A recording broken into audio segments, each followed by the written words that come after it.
السلام عليكم ورحمة الله وبركاته. ازيكم حبايبي؟ عاملين ايه؟ يا رب تكونوا بخير. وحشتوني كتير كتير كتير كتير كتير.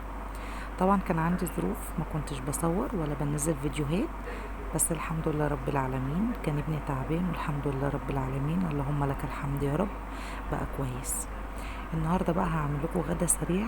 طبعا بالنسبة للحر اللي احنا فيه ده، فمش محتاجة نقف في المطبخ كتير، فما خدش مني ربع ساعة.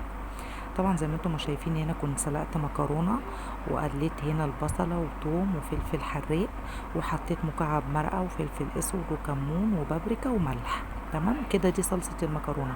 وطشت البصل والثوم بشويه خل. طبعا هنا معانا الكبده، كنا غسلينها كويس ومنضفينها. حطينا شويه زيت في الحله بتاعتنا ونزلنا بالكبده، طبعا عشان خاطر تعملي كبد وقوانص وما تبقاش ريحتها زفره ولا طعمها زفره. اعملي بالطريقه دي وامشي على الخطوات بتاعتي، مش هتندمي.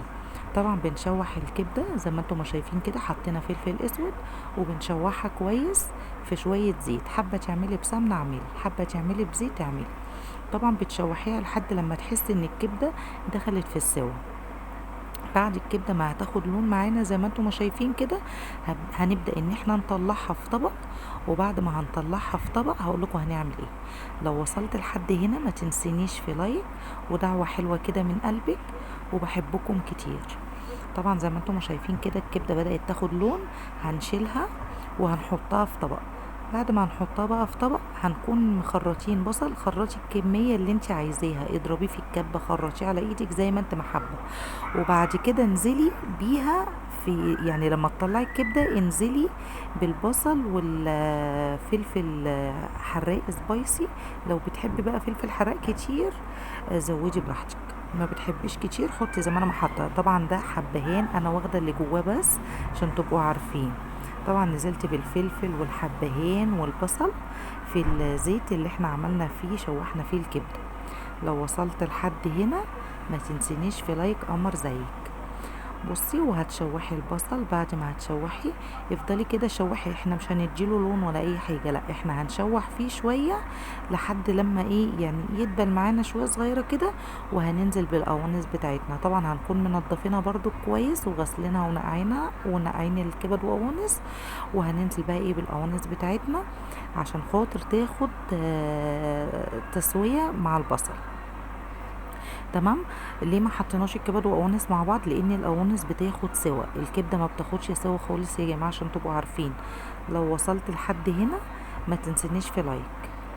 بصوا زي ما انتم شايفين كده، نزلنا القوانص بتاعتنا. وبعد كده هنحط لها بقى ميه لحد لما تستوي.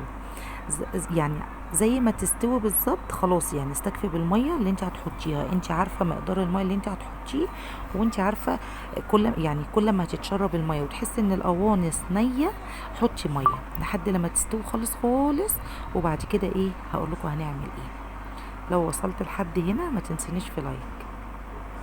بصوا زي ما انتم ما شايفين كده، طبعا بدأت تتشرب معانا هنا. تمام. لما بدأت بقى تتشرب معانا، انا عندي فلفل الوان كان في الفريزر، رحت جايباه، كانوا اخر شويه، ورحت مفضيه الكيس زي ما انتم ما شايفين كده. طبعا بصوا بيخليه مسكر جدا جدا، وانا ما حطيتش عليه طماطم عشان تبقوا عارفين. انا استكفيت بالبصل والفلفل بس يا جماعه. لو حابه تحطي طماطم حطي، لو مش حابه خلاص. هنا هننزل بقى بالتوابل. هنا معانا شويه بهارات وفلفل اسود وشويه بصل بودره وشويه كركم ومكعب مرقه وشويه ملح. بس كده، انا مش حطيتش يعني توابل كتير. هنا بقى هننزل بالمكرونه بتاعتنا عشان نقلبها في الصلصه ونسخنها بقى. طبعا زي ما انتم ما شايفين كده، وطوا عليها النار عشان خاطر ما تتكسرش منكم. ولما تيجي تسويها ما تسويهاش قوي، سويها 3/4 سوا. طبعا هنا بصوا الكبده كانت هنا معانا برضو خلصت. هنبدا بقى ننزل بالكبده بتاعتنا. تمام. اهي جبناها. بصوا هننزل بقى، هتتشرب شويه وخلاص كده. كده دي كانت وصفه اليوم. طبعا زي ما انتم ما شايفين، ومش قادره اوصف لكم كان طعمها وريحتها عامل ازاي.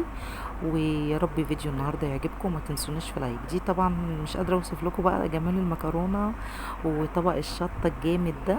ودي كانت الكبد والقوانص بتاعتنا. لو جربتيها بطريقتي مش هتندمي وهتعتمديها على طول. طبعا لو اول مره تشوفيني، انا اسمي مروه خلاف ودي قناتي، وبحبكم في الله، ووحشتوني جدا جدا جدا. وبحبكم قوي، والسلام عليكم ورحمة الله وبركاته.